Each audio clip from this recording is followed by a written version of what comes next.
NACpraat wordt mede mogelijk gemaakt door Fanzine de Rad. Breda nu is NACpraat.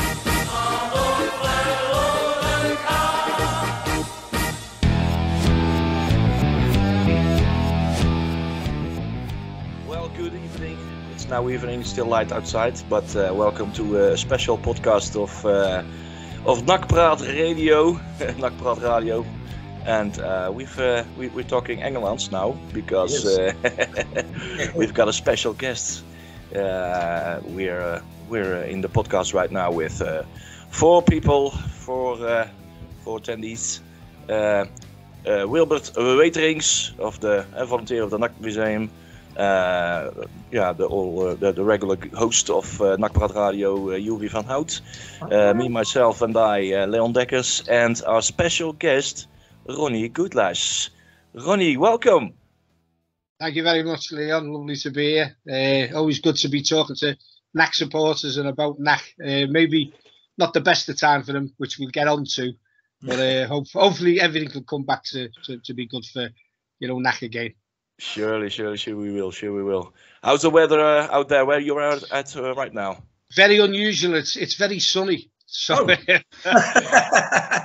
might have to put my sunglasses on tomorrow. But it's been a warm day. It's been nice. I've been a nice walk today and getting some things done. But it's like anything, it's big times for both our clubs, and we're getting to the business end of the season. So there's a lot of points to be played for, and hopefully NAC will get as many as Everton, and we can both look forward to a good season next season.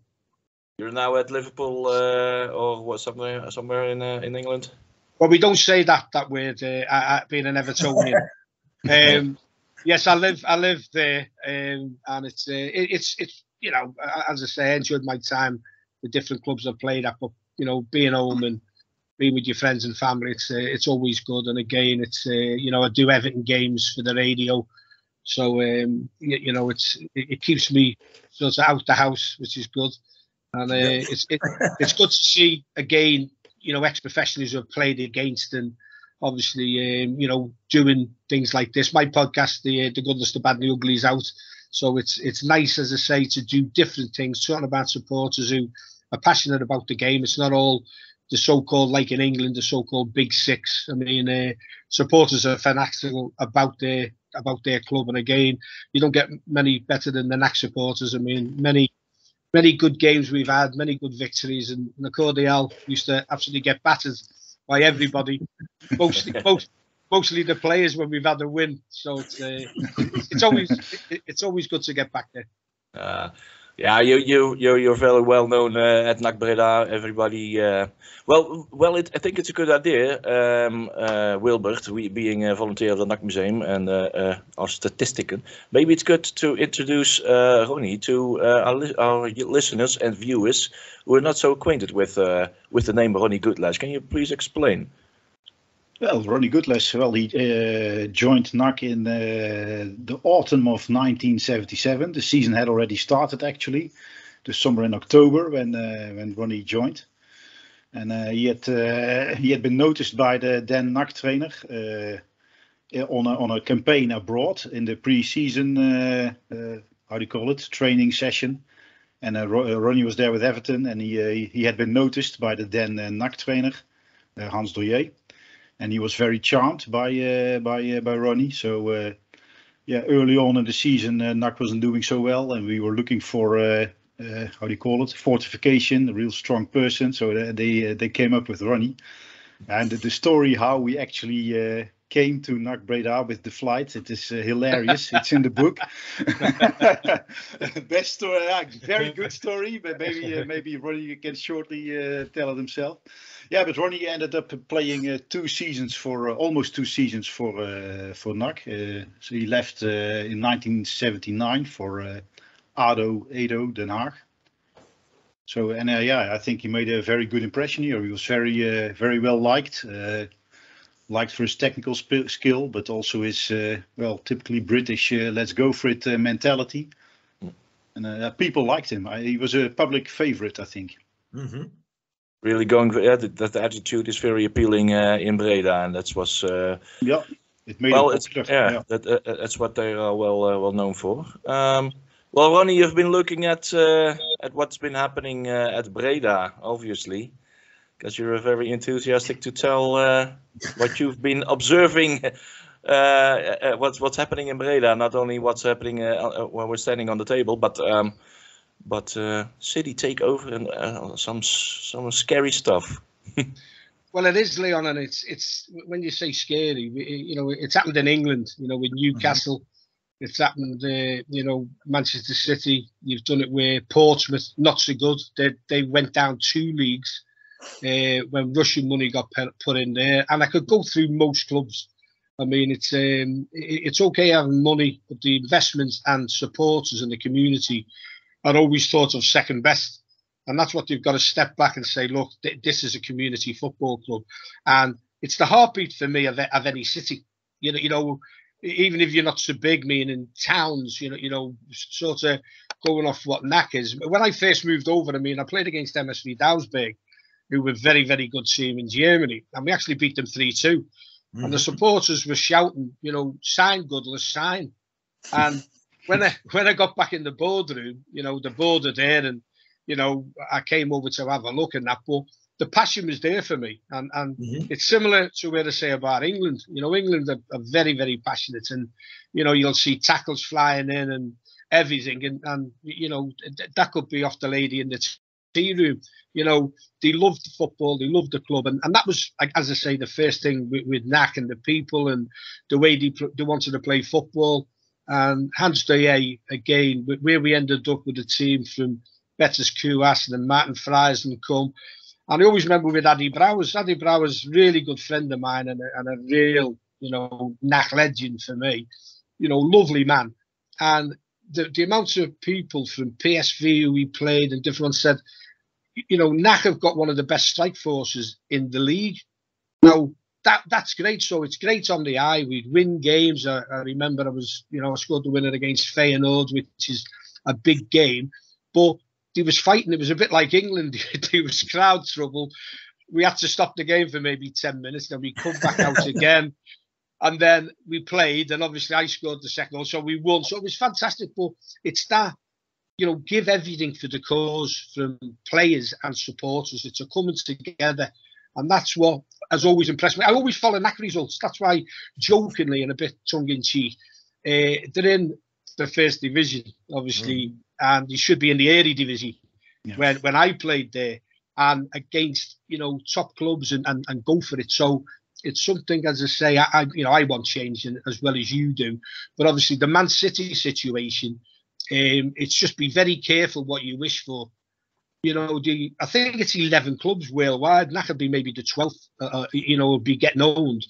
But they actually changed. There's a team in Uruguay where they actually changed the team to Montevideo City. Now, that for me is like, Everton with my first club and my first club, you don't change the name of a football team. That's history. That's, everything about it. Culture is NAC Breda should always be NAC Breda, end of. But when a club comes in, they'll take away what supporters want. They'll make the decisions, and it's not nice. But didn't 2 people travel to England and put a big banner out the Etihad? Yes, you got us. Could you tell me? Could you tell me the names of them 2 people, please? Well, you're looking at 2 of them. It was me and you. We wanted to stay anonymous, so Ron, thank you very much. You exposed us. Okay, here we go. I think maybe you can tell something, Ron, because you've seen the football in England evolve. I think in the last years, and the money from outside has brought some chances and some success to English football. I think Manchester City, Chelsea, who are big clubs now, who used to be smaller clubs, but in the cultural heart of the club. Can you maybe tell us what happened in English football when all the big money came into the cultural differences in the club? Well, it changes, you see, Yuri. It's like buying the league. I've always said Leicester City. I like Leicester City because they've done it the right way. And for me, that sends a message out, not just into the Premier League, but around the world, that the so-called, there's usually 2 or 3 in any country that are the main club. Yeah. But Leicester come from nowhere. They had a fighting spirit. They had a desire. They had Vardy, who they bought for £1 million from Fleetwood. Yeah. So you need a network. You need a scouting system. You need a manager that knows what he's doing. You need players and supporters to buy in what you're doing. So this is what I'm saying about NAC. Be very careful. And I know, like yourselves, you three are talking to me now, there's thousands out there that don't want to see this. Yeah. But then it may get chucked out your hand, because I was going to ask you a question. Where'd you go from here? You know, it's great putting banners and doing what you do, but it's like the little man who's, for me, is the main man. Supporters of any football club are the main people. And that's what I don't like, is when someone can make decisions for thousands and thousands of people, when one or two just go, let's go with that. Don't worry about it. We'll blank what they're trying to say, and we'll do what we want to do anyway. And that's awful. And that's why I'm saying about the negatives. And you know, Yuri's touched on a couple there. But when that club loses their identity, I'll throw it at you. You know, if everyone in Holland got a vote for the second liked club in Holland, who do you think would get it? For the second liked team. The second liked team. Yeah, you know, you like, say you like Ajax or you like PSV. Your second team for me would be NAC. Everyone I talk to, and they recognise the voice, and they say, "My dad watched you." I nearly said my granddad then, but it makes me feel very old. But they'll say, "They used to watch you," and then I'll just turn around and say, "Yeah, NACpraat." And straight away you go, "Love NACpraat," because again, the passion of the supporters, they sing, they shout, and we always used to say, you know, win, lose, or draw, you'd end up in the Le Cordial and you'd have a drink. But that's the way the people are. They don't want to lose, they don't want to draw. But that's the way they are. And that's how, for me, football should be played. Get on the park, have a battle. You try and win every single challenge. You try and, you know, create goals. You try and stop goals. As soon as that final whistle goes, shake hands and say, that was a battle. Yep.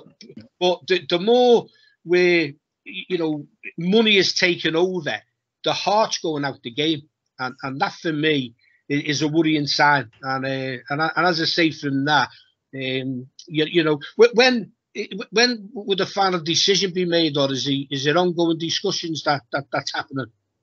Yeah, it's probably going to happen in the the following weeks. It could be earlier than we think, but there is well, you know, there is a lot of opposition against this idea, and thankfully we've got these tools in our foundation called NACpraat. They are in the process of being able to decide yes or no, and they are capable to say no, but they have to put on the table an alternative, another party, another group of investors, another plan, and it appears to be that there is a plan with almost the same amount of money. And a good plan, and on top of that, they're capable of giving back the shares back to the club. So to be completely autonomous, no shareholders deciding the fate of the club, but totally all the shares back to the club. And that's what's going to be on the table, opposing to the City Group plan. So it looks very good. But it's hard to say how much. It could be tomorrow. It could be over in 3 weeks, but it could be decided in quite a short time.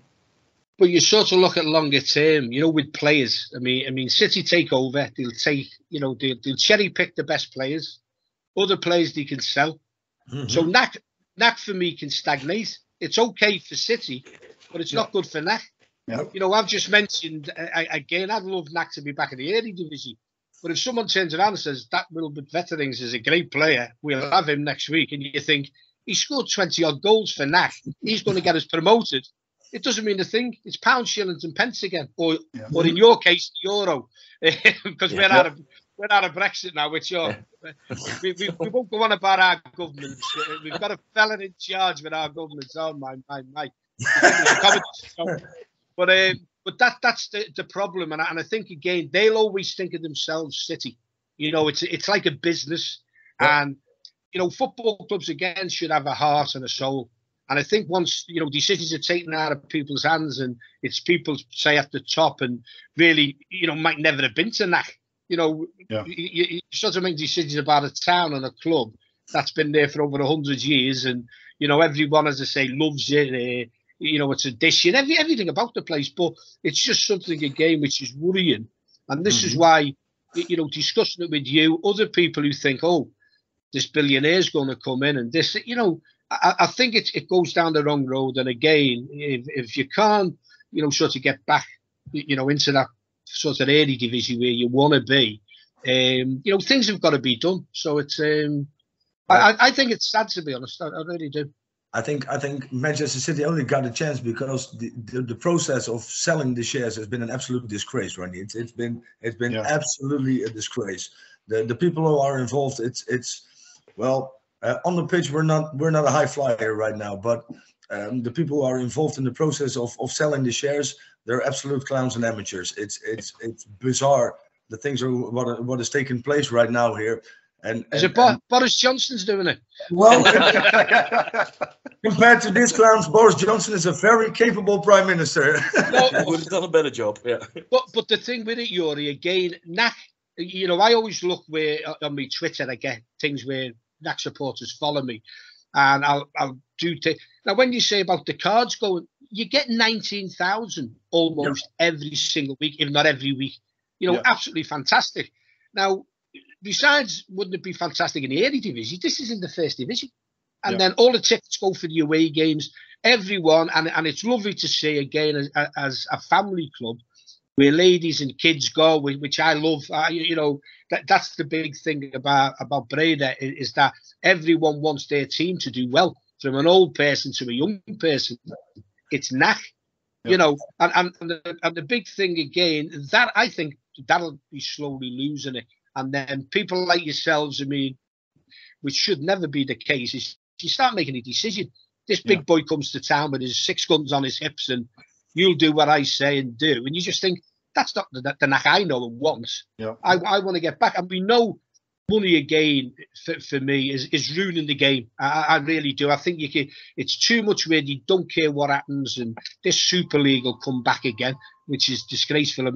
We've done it where teams voted from the 6 in England, and for me should have been relegated, and we wasn't strong enough because money talks, and he got fined 3 million. Manchester City, it's basically owned by a country. Now, what's 3 million to them? It's like €3 for a working man, nothing. And you just think it's nothing at all. And again, that's terrible. That's, as Jory's just said, people who run the game and make the decisions aren't always the best. Far from it. They've come into money and don't know football, and that's the massive problem. It's something, again, which should be addressed. But as I say, I just hope it works out. But the way it's going, as you just said, whether it's 3 weeks or 3 months or the end of the season, I don't think it's going to be in NAC's best interest. Because again, the absolute crazy thing is that the pro City side is. And also the people from Breda who are pro City are sometimes doing as if we don't get with the City group, we will never have success again. Like we never played the Eredivisie, like we never had success, like we never went to Europe to play EuroLeague of Eurocup of, and it's like a complete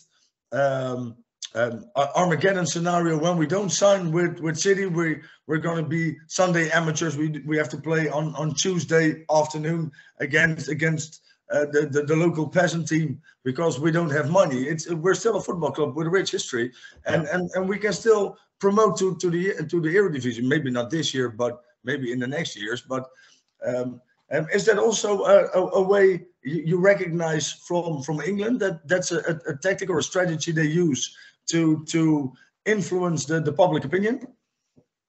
Well, I think, again, because of the money, exactly what you've just said. Do you think that money's there? It used to be millionaires own football clubs. That's not enough money anymore. You've got to be a billionaire at least. Yeah. Now, similar where it doesn't happen, look at Chelsea. Chelsea, very successful. Tuchel, I watched the game last night. It was fantastic. Chelsea was so unlucky. But take Abramovich out the equation. Nobody had really heard of Chelsea. Peter Osgood in our day It was, the Chelsea, the fashion, the King's Road. Chelsea never won leagues. Chelsea never won, European Cups. But once the money comes in, and again, Abramovich is gone, he's got to sell the club. Every club with billionaires from, Liverpool, you've got Usmanov at Arsenal, and all that. Everyone can't win the league. And people start losing a lot of money. And that's where you've got to, when I say balance the books, but I just think the pride in what Leicester City done, in, having the right people in place and I know with NAC, again, even when I played there, of doing their academy and young players coming through, Adi Brouwers, Martin Fries and whoever you want to name, it was a conveyor belt. And that's what NAC, again, I know, because I keep in touch about the under-18s, believe it or not, and under-15s, which I love, when they're doing well, I look at it, and, when they're not doing so well, I mean, I still look at it. But I just think, that can be done. And that's where you save money. And that's where your heartbeat of any club is your local players. And the more players you can get through, and the supporters love it. I'm telling my granny to suck eggs with you three when I say this. You love a local kid getting through to play in that team and support them, no two ways about it. And that's what you've got to get back to. But I just think, again, NAC will always be second best in the thought of the big money men. And then, and that's what sort of, worries me. And, again, I mean, where I'll say a couple, when I say positives, I mean, you come back at me, with the money they've got and maybe the expertise on coaching young players, because didn't you have a young Man City player there last year or the year before? We had several in the last 5 years. Yeah, that in that way, if they signed on. But again, I just think you're sort of buying the league. I know some supporters say, well, I don't care as long as we win, as long as we win a cup or we're back in the E43. Does it matter? But I think it does. There's certain ways of doing things. And as I said before, there's there must be 12 clubs, even more, in the Premier League who are owned by billionaires. Are they in it? Are they in it for the good of the health and the club? They're in it for money. Yeah, absolutely. Well, I think there's also a really big difference between club supporters and football supporters. I've got friends who like to watch a good game. I love my club. That's a big difference. I support my club, my team, and that's why I want to see local kids coming up and become successful at my club. And I don't want to see the kid from Africa who had the shot with Man City, didn't take it, or was too bad for City, and is going down to Troyes, where he's too bad for Troyes, and then he goes back to the other club of Man City, just as long as he's with NAC. I want local guys. I want. Well, again, no, sorry, but what I was going to say is it's just a stop and off period for them. What I'm saying about when you come to the academy, whether you make your debut 17, 18, 19, whatever, even if you're at NAC for 3-4 years, you've got a love of that club. You're not just stopping off for 6 months and saying, look, he's playing well now, let's bring him back. Or a team from Belgium want to sign him, let's make money on him. Again, it's to the detriment of NAC. It's not good for them. You saw with Angelino, he was really successful with us. And then he got signed to PSV. Then Man City bought him back, benched him for 2 games, and then sent him off to another club. Well, besides that, it's for the supporters really disappointing when they finally sign somebody who's good that they leave. But it's also for a player who got ping-ponged around all of Europe. I think it's for a sane person, it's not okay to do. Yeah. Sorry, Wilbur. Very true. Now, I was triggered by a remark by Yuri, because he said there are a lot of people who just want to watch some good football and they don't care how the club is financed or whatever. And I think that's, I think in combination with a lot of people at NAC, I think being totally fed up with the club's amateurism, and they just want any change. They welcome any change. Yeah. They don't care as long as the current owners are being replaced, and change is always welcome. They're not critical at all about who is going to be the next owner. They they're happy now. No, I'm not going to say they make a bad remark. No, but and that I think is dangerous. And I think we need to point out to the examples of normal clubs being normally managed and operated that still perform very well at the Eredivisie.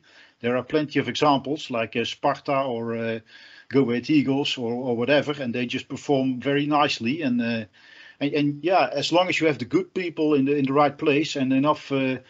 Football knowledge, I think you can get very far for a club like NAC without being dependent on bad money.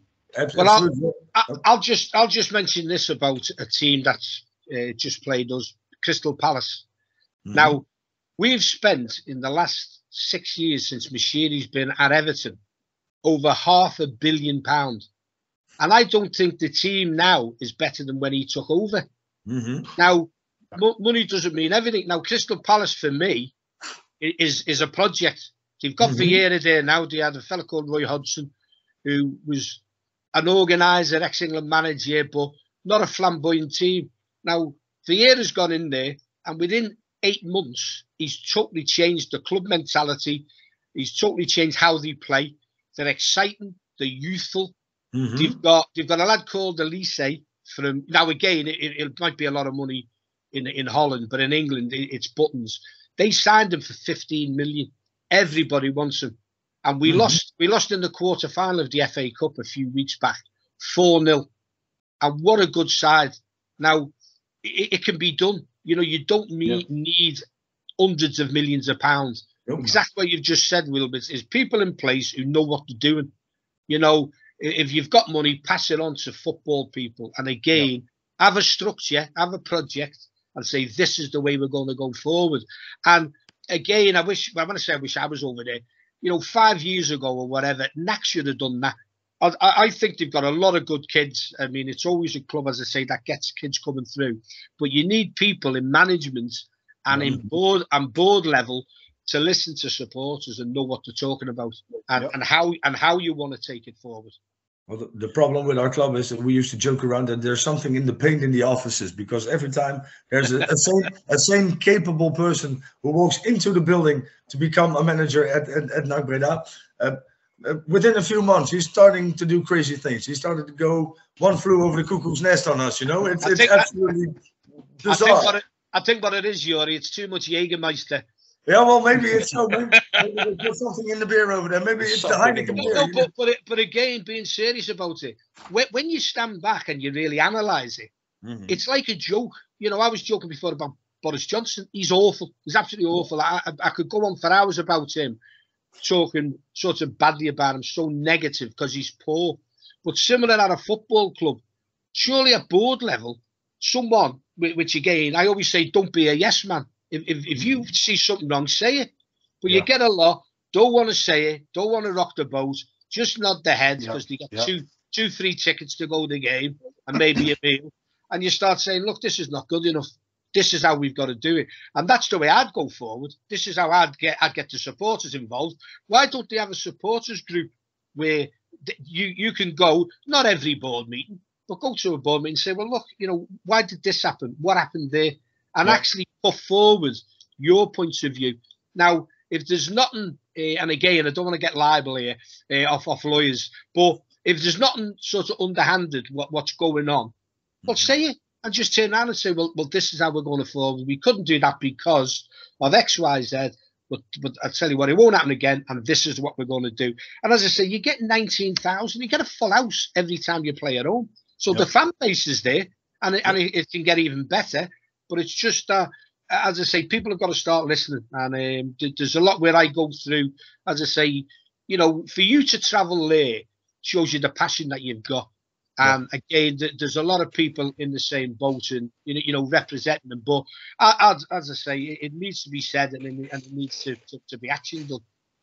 Well, see, looking at how the football world is developing in the wrong way, the big money, the city groups of the world. How can we stop it? How can we start a movement against it? There are movements against it, but it doesn't seem to be strong enough. Well, we have it over in England where it's a due diligence where they look at who's taken over who's paying the money in, what's happening. And again, I don't want to get political, but I'll still say it because I say it how it is anyway. They shouldn't have bought Newcastle. You know, it's a Saudi Arabian, and we know where the money's come from. We know what's happening and what goes on over there. That for me is not, you know, the best way to go about it. And similar way, you know, the Dutch league have got to get stronger and start saying, well, who's taking over? Is it the best interest of, you know, that club, whether it's NAC, you know, Groningen, whoever you are, is that's got to be best and right for the club. And this is what I'm saying about getting a supporters group involved. And I know it's a little bit sort of different. I mean, you sort of got to get the license, haven't you, for your ground and different things and all that. It's just to do a bit of due diligence, as I say, on it. And is it in the best interest of the club?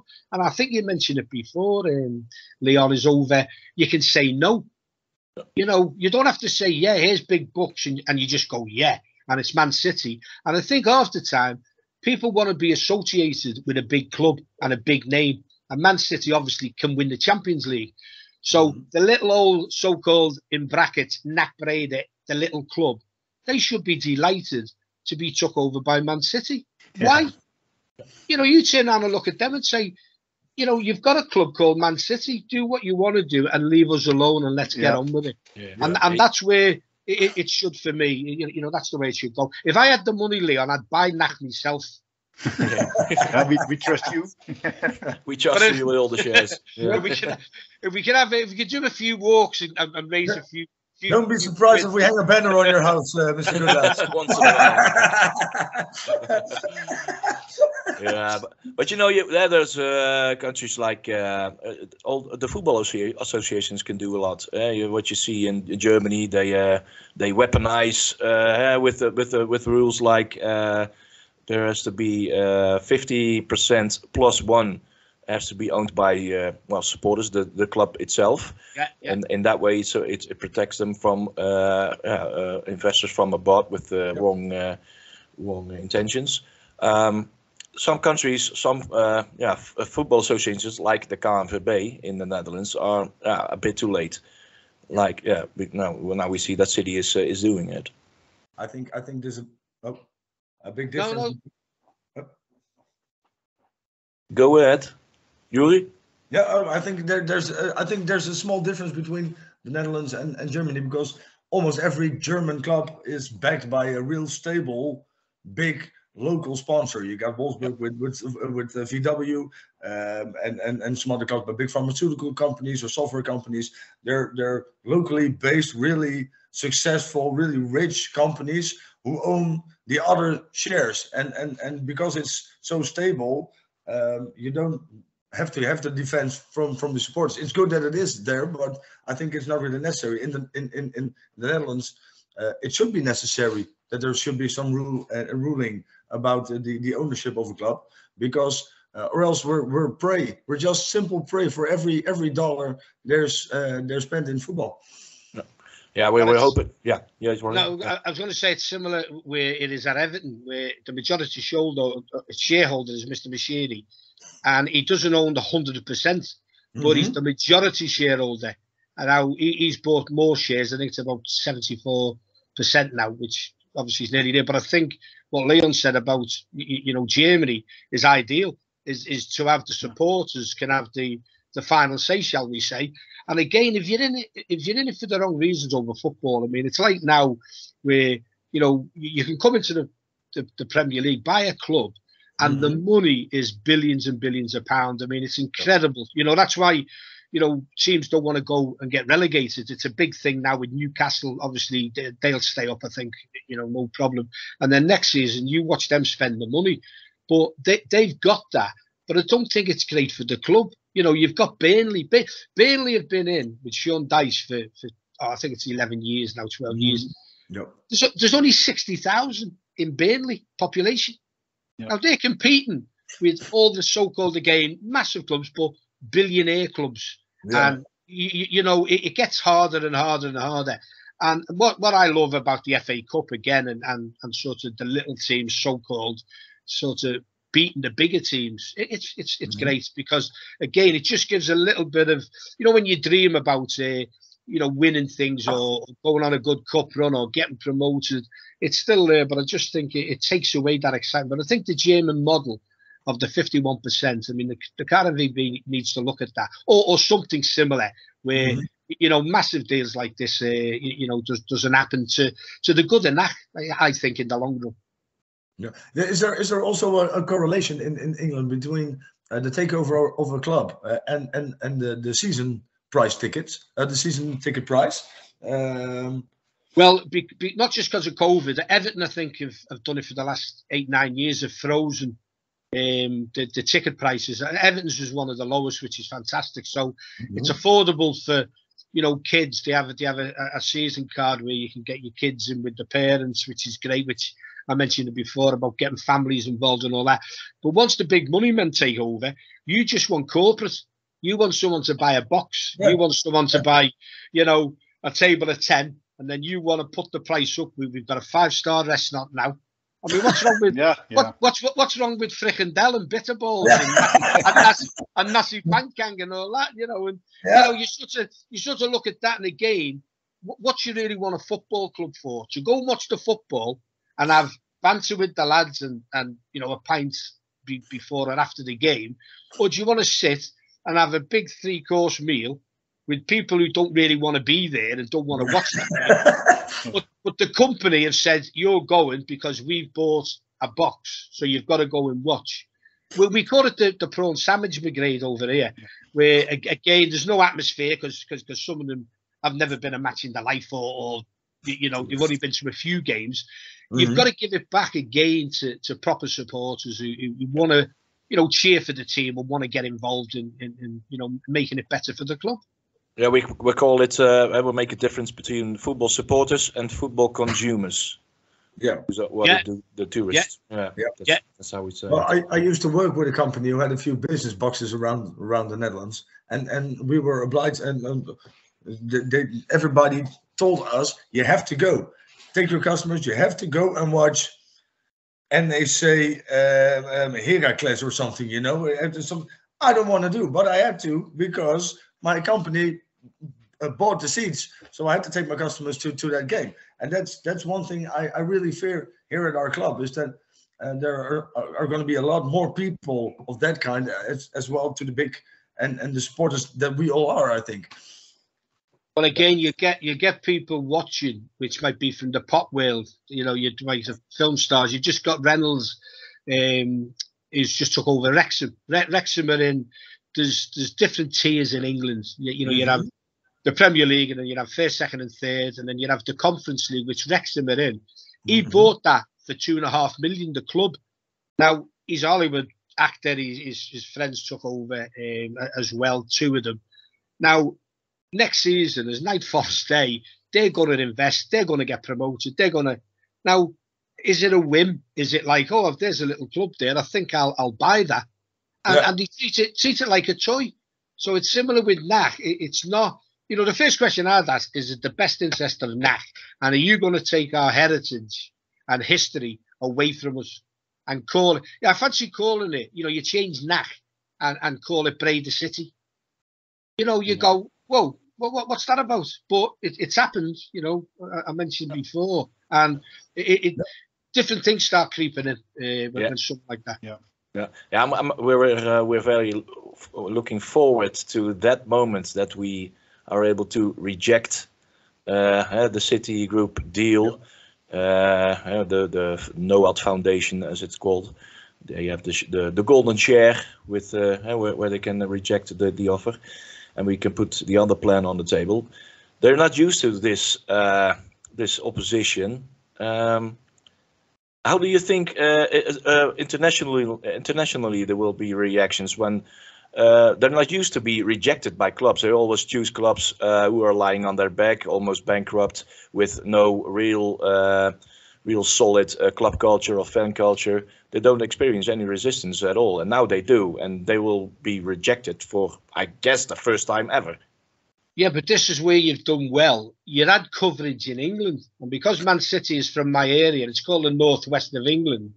Man City was on the television, and your banner, I've even kept the banner on my phone, and when I watched it on the telly, you've got to do things like that. You shouldn't have to travel, from NAC to Man City to protest, but it gets publicity for the cause. And as I say, it went national. It was in the papers, and that's good. And as you've said, what we say in England, don't lay back and get your belly scratched and rubbed.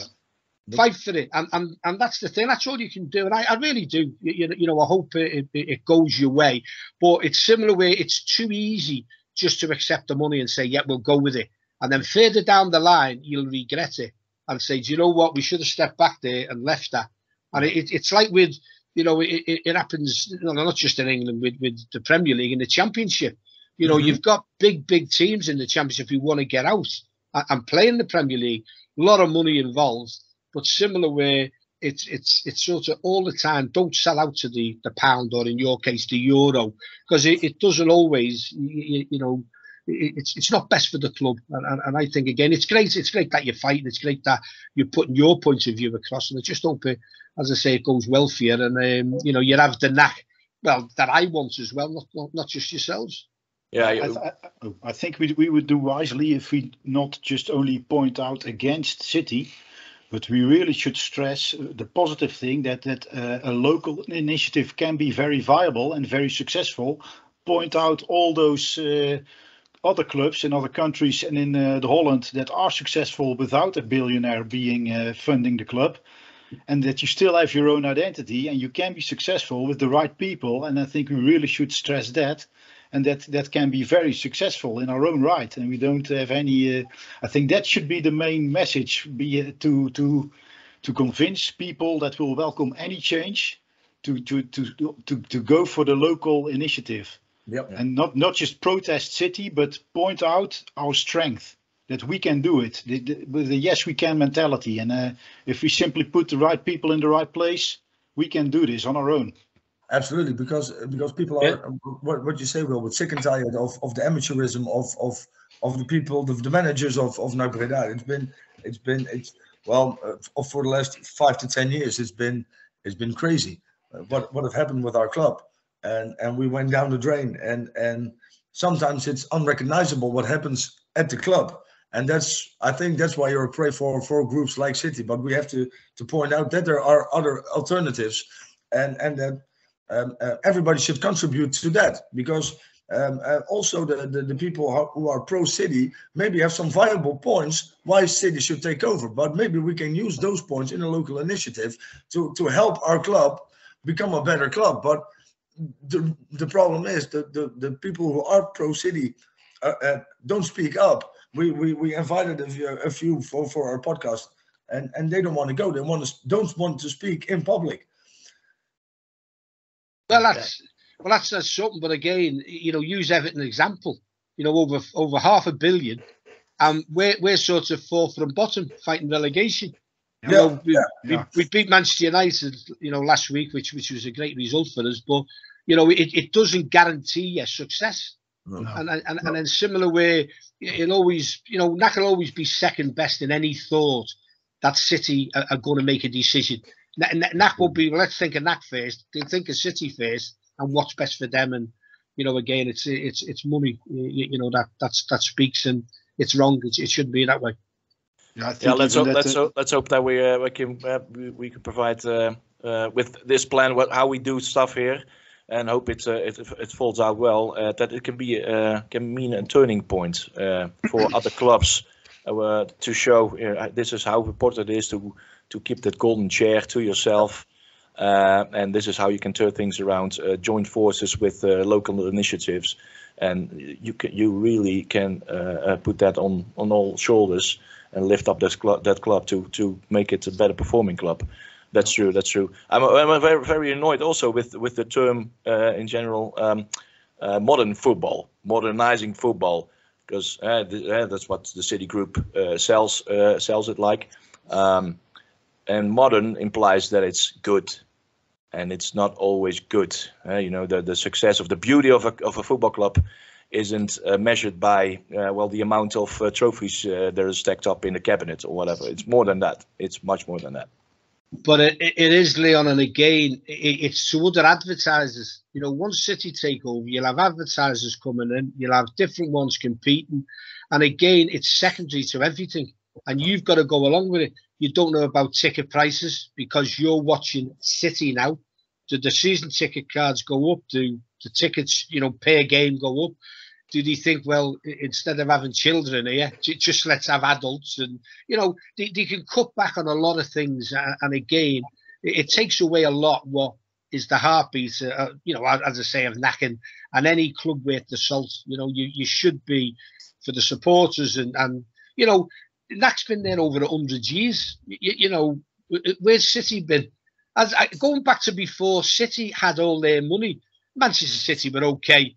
Maybe, a long time ago, 40 odd years. Man City never won a trophy. No. And you're looking back to 69, 70 when they won the cup. Chelsea, nothing. But as soon as they take over, and City now is like the big boys, we've got, what we could do. Newcastle again are going to be something else next season. But it gives less chance for other clubs to win it on the park, for you to go and watch your team. It's not a level playing field anymore. It's just money, money, money. And decisions, the supporters are seconds, all the time, second rated. And, I think that's wrong. I mean, as I said to you, yourselves, I used to commentate last season when the COVID was on in front of empty stadiums. It was awful. The worst football I've ever seen. Football is supporters. End of. That is everything about it. The atmosphere, everything about it. Yeah. And again, the way football's going, and I think it's an easy get out, Leon, just to say modern football, because modern football means for me is money, and that's the way you do it now. And this is the way we market, and you've got to do that, or you'll get left behind. And I keep bringing Leicester up. Leicester for me were fantastic, and I think the way they're playing again this season, you sort of go back what I said to you before with Crystal Palace. They're out there. The clubs that are run good networking, properly with everything. It can be done. The job can be done. Yeah. Also a thing. What surprises me about the way things are happening, it's the hypocrisy of people.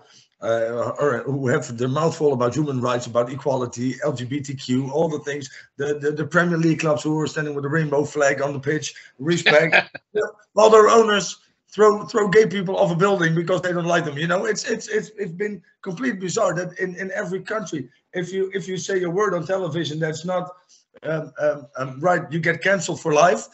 But if you kill people by the hundreds. You can buy any football club you want.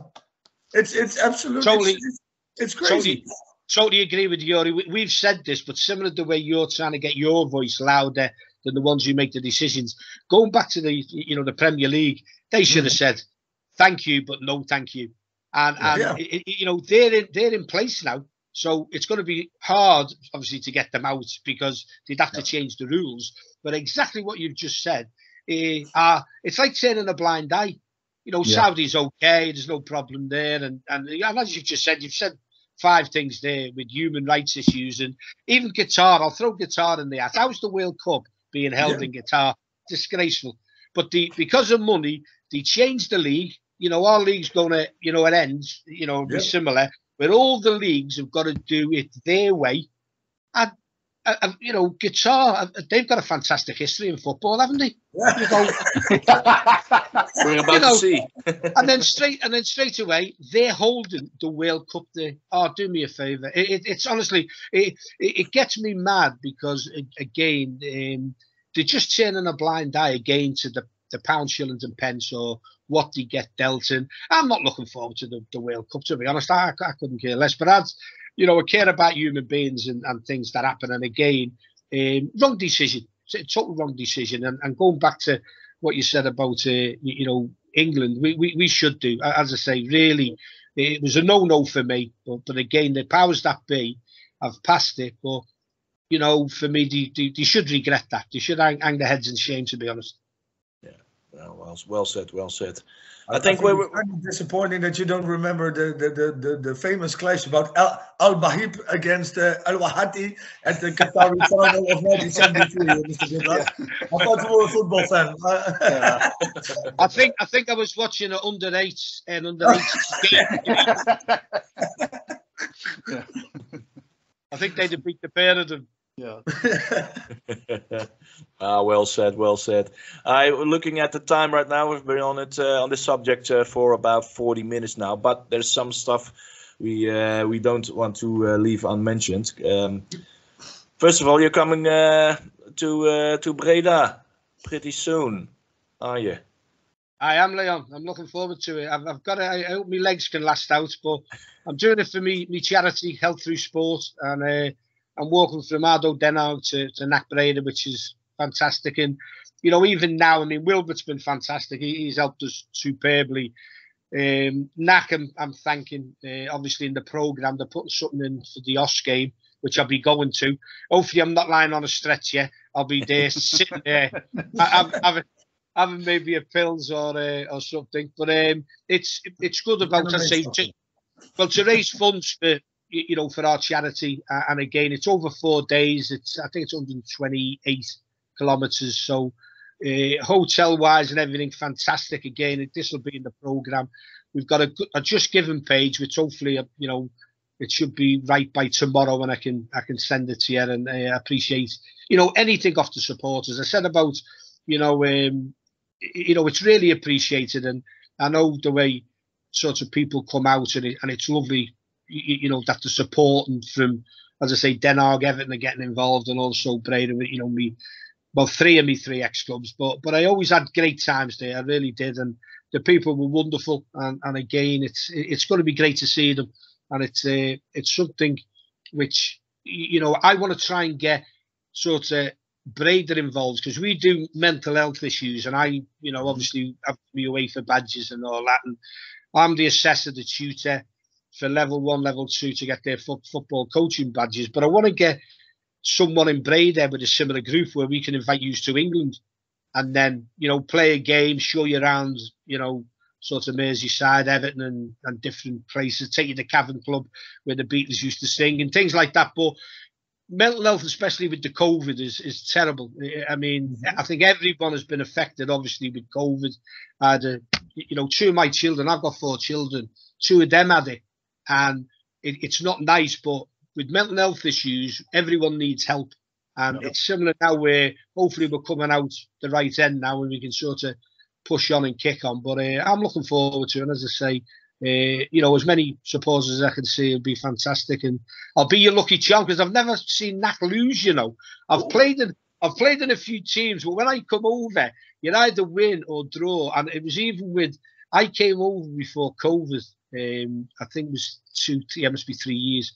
And NAC played Den Haag, and everyone was saying, so who do you want to win? And some of the Den Haag people were watching me and all that. And I jokingly just said, 1-1 will do.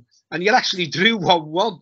So, you know, I've watched you win, I've watched you draw. Yeah. So hopefully against us, I hope that's on the way to the playoffs. So I hope you get 3 points. But as I say, the walk is there. I'm looking forward to it. And as I say, once I cross that finishing line, it'll be fantastic. And then to see people, obviously, on the Friday, it'll be lovely. Because to dissect that subject, to be clear, the Den Haag game against Young FC Utrecht is on 24th of April, on the Sunday. And you're walking on the days between going to Monday, 29th of April. Then we're playing NAC against Top Os, and that's when the day when you arrive, or the Thursday you arrive, or the Friday. That's right. You're right. You're correct with that. It's the Sunday where we had to change it, but you know, Den Haag have, you know, been great. I mean, you know, John van Sweden's done a lot of things for us, and they're actually getting most of the team that I played in. You know, from Hans Gallier. You know, Lex Schumacher, you know, all them. And then I think Wilbert, last time I came over, I think I said before, Theo Diericks and, you know, had Kreinen and then met them. I mean, I'd like to see Jan de Jong. I mean, his daughter has messaged us a couple of things. And Jan was a quick story for you. When I first signed for NAC, we played Go Ahead Eagles away. And that was the first game. And NAC wasn't playing that good. And anyway, we played. And the right back with the blonde hair, begins with a K. Anyway, he was marking me. So we went out and they were all a little bit dubious, you know, it's Go Ahead Eagles, and they had the striker up front who'd scored goals and all that. And I went, what are you worried over? I said, let's go out there and battle. Let's have a go. And Tommy Decker was the left back behind me. And again, we had Theo Dierix, Betters Kuas, you know, Ad Kreinen. And I said, come on, let's get out there.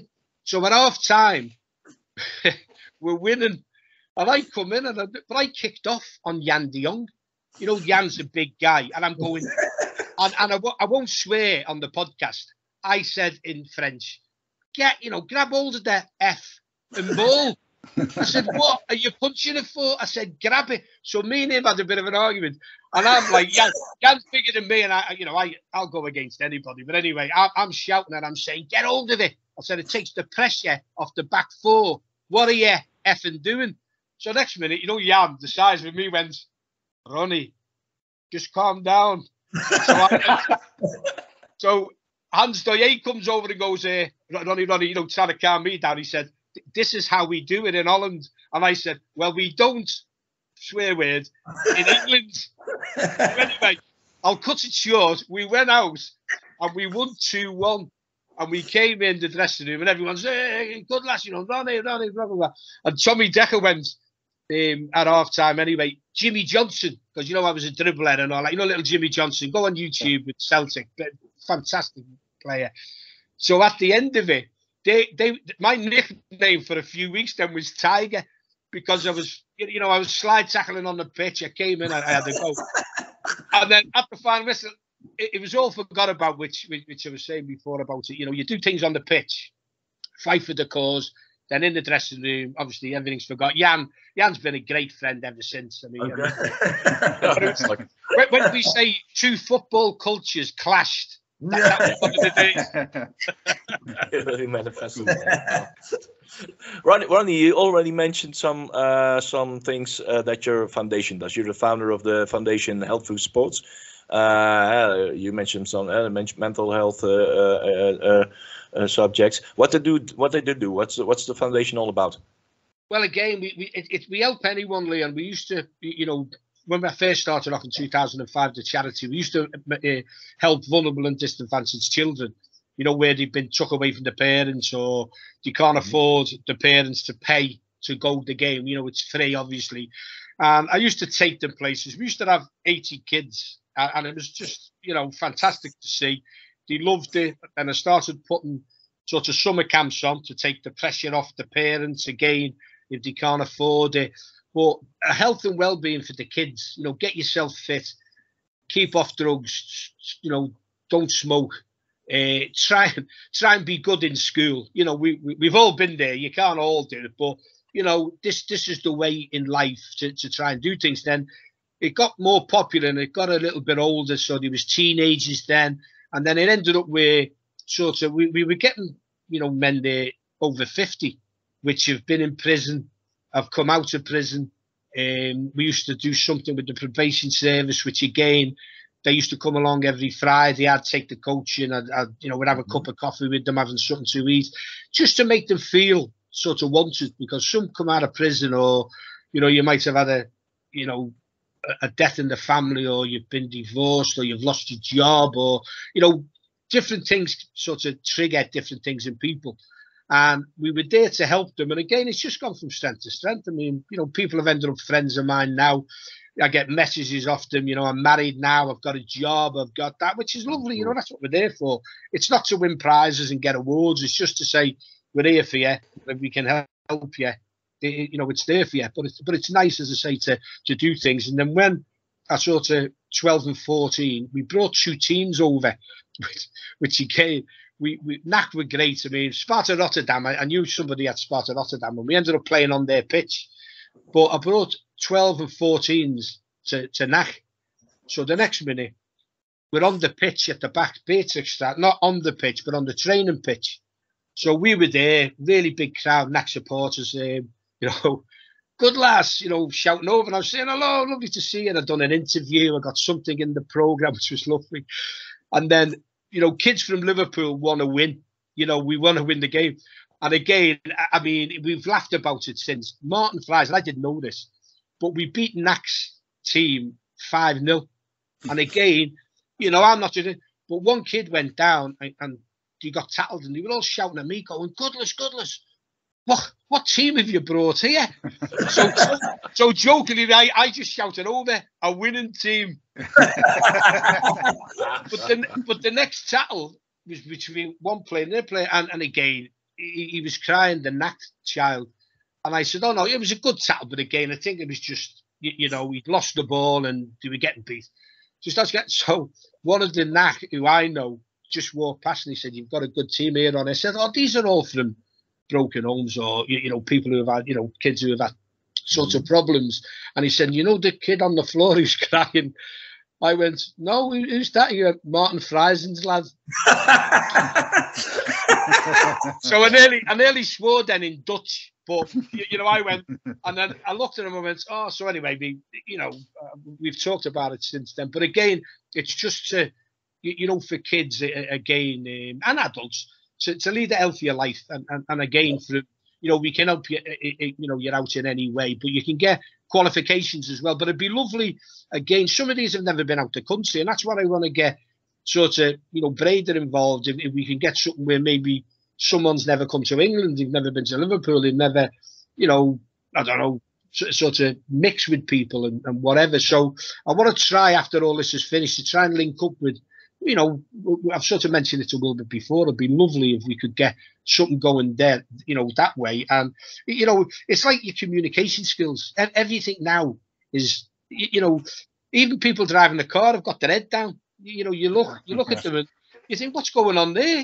Concentrate on the roads. Everything's technical. Let's get back to talking to people and meeting people and making people laugh instead of everything's, technical. And I'm saying all this as we're doing technically. Doing electronics. True. So you're walking from Den Haag to Breda, not only to raise awareness, but to raise some money as well for the foundation, I guess. Well, it is, Leon. It's like I say with COVID.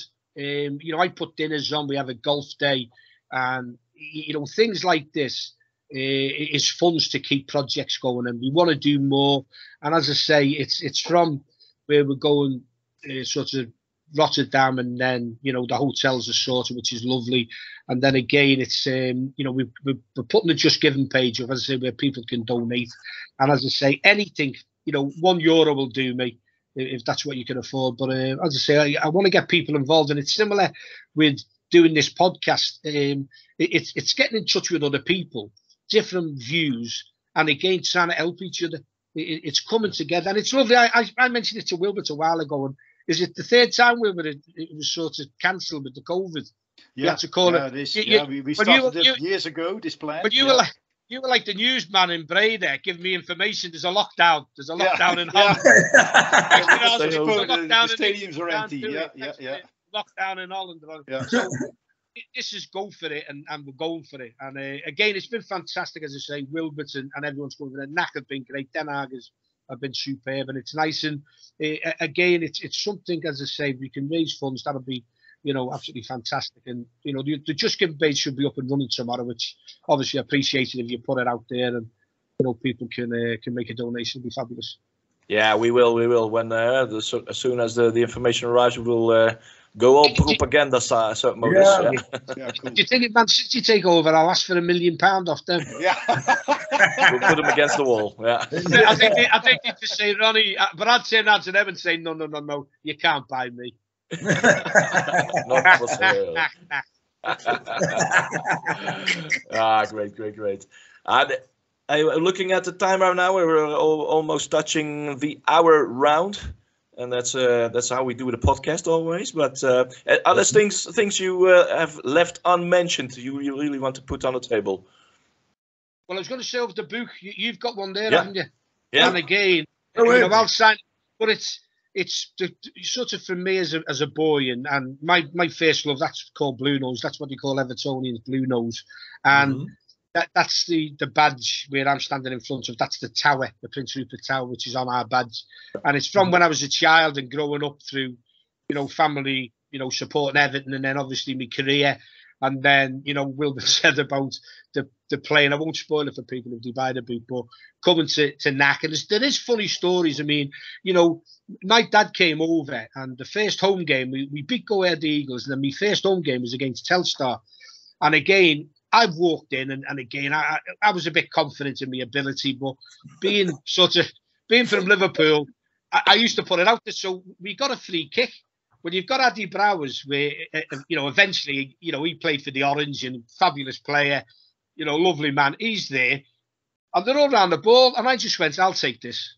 So I thought he'd say, you know, Englishman, no. He's going to take it. And I just went, get out the way. I'm going to take it. So anyway, I scored.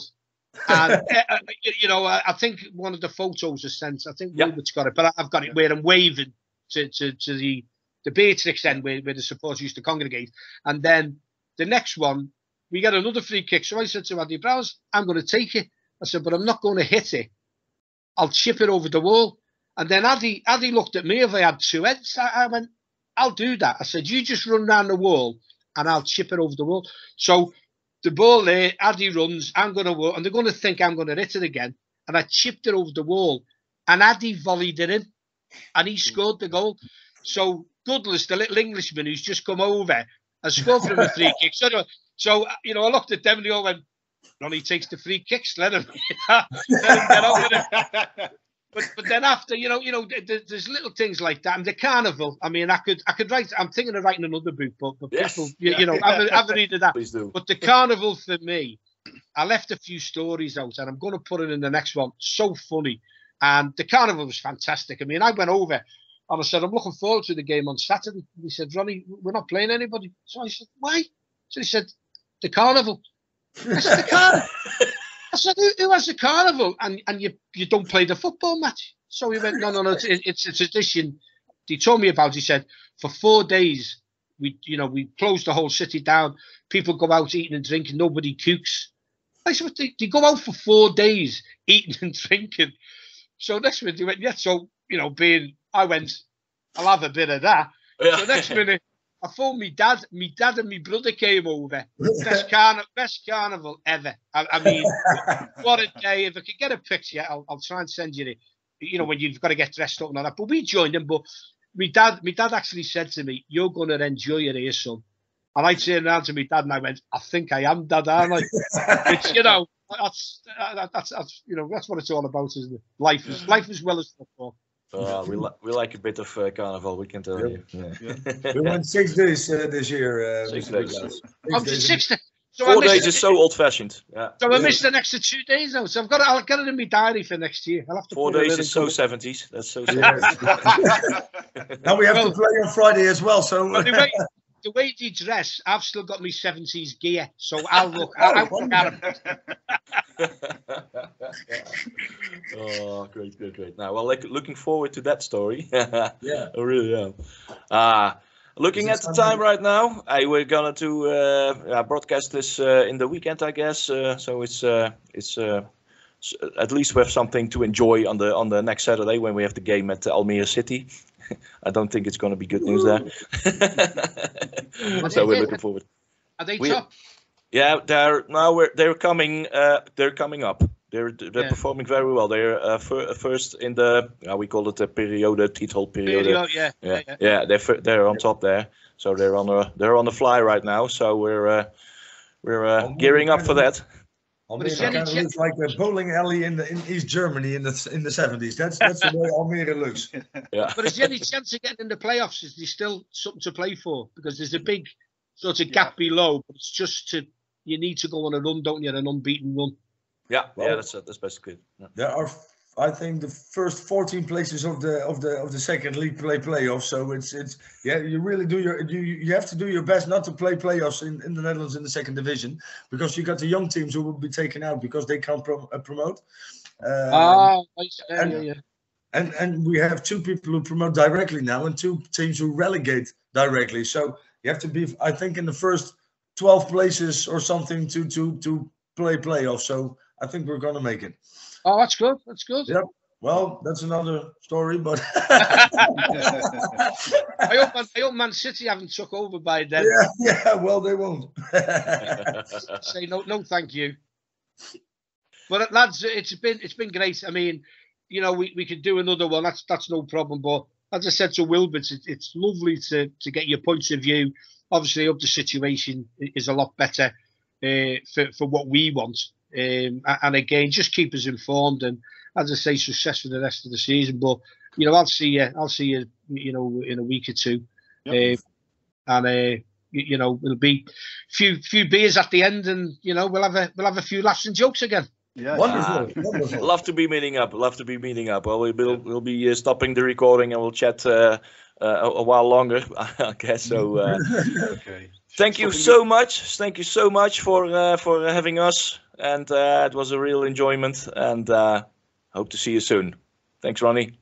Thanks to the three. I really enjoyed it. Thank you very much. Thank you very much. Thank you.